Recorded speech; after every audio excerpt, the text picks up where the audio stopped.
Money Vikings Collectibles here. Let's roll the dice on Dungeons and Dragons and talk about the current state of things and the controversy with Wizards of the Coast. Because it is the era of Wizards of the Coast controversy.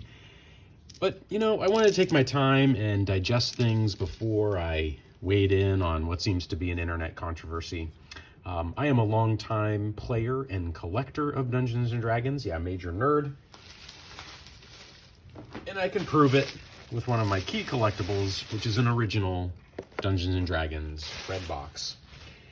Now, if you're watching the internet right now, you're seeing a lot of talk about the new licensing program under Dungeons and Dragons, and there's a lot of misinformation, I think, flying around there.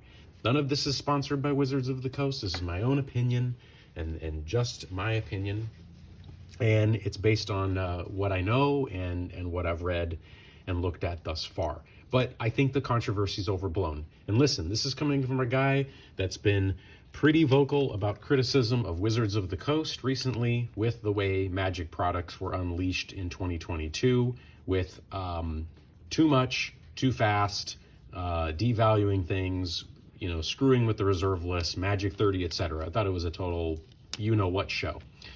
So, although there were a few good products. But is D&D ruined forever? No. And I don't think collecting D&D is ruined forever either. I don't think collecting is ruined at all. Dungeons & Dragons is a cultural icon. I take a lot of pride in this collector's set.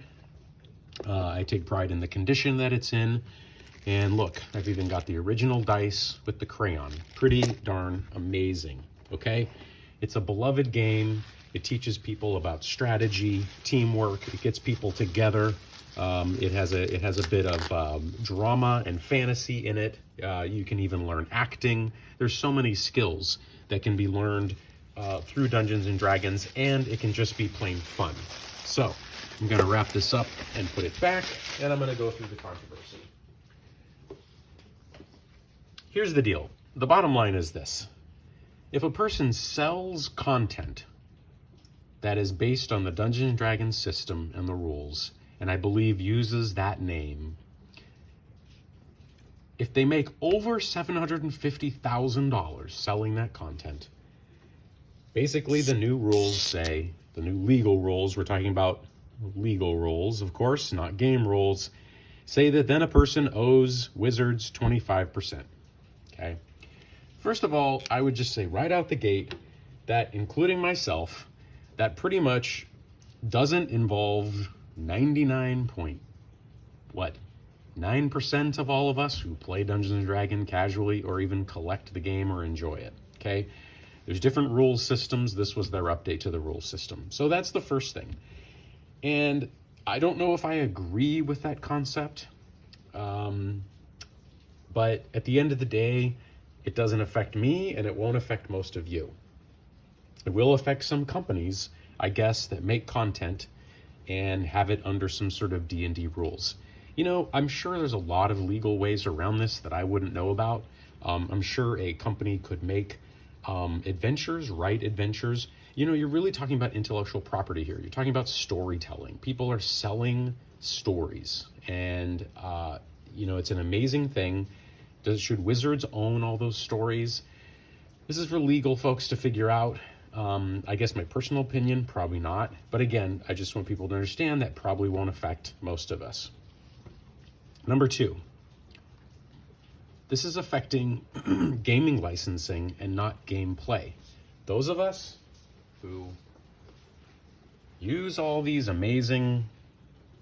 See, I'm old school, right? So I've got all these old products, and I like these rules. But even if someone is using the new rules, like here, none of this controversy affects gameplay, right? So the game is pretty much safe. Here's another set which set is this? This is 3.5, version 3.5. You have the Player's Handbook, the Monster Manual, Dungeon Master's Guide, etc. Okay? There's no reason I can't get together with friends, crack open these books that I bought once. You could probably even get these now, beat up and used for pretty cheap. So you're really not paying Wizards much to play the game. So that's the other thing to remember. Original gaming license is not gameplay. So my third point is that home brewing and playing the game is safe, as far as I can tell. And again, leave comments. I'd love to hear a dialogue. If you're seeing it differently, I would love to know. That's what I'm seeing so far.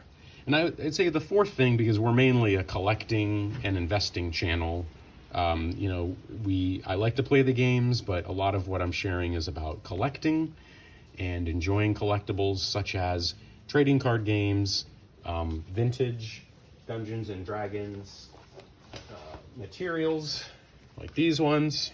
I enjoy collecting this type of stuff for the artwork and the nostalgia and the collectability of it. All that, in my mind, is still safe. And I think this is just another example of the years of this kind of controversy with Dungeons and Dragons. They don't own things like the concept of elves and dwarves and dragons and fantasy. Those are public domain fantasy type things, and we can all write stories and create characters in those worlds. Of course, at the end of the day, as we realized with Magic Cards, Wizards of the Coast, and Hasbro are huge companies intent to monetize their intellectual property any way they can. And so this is probably just the logical next step. But again, for those of us who are collectors, our collections are safe. Thanks for hearing me out. Please like and subscribe, and please share your comments.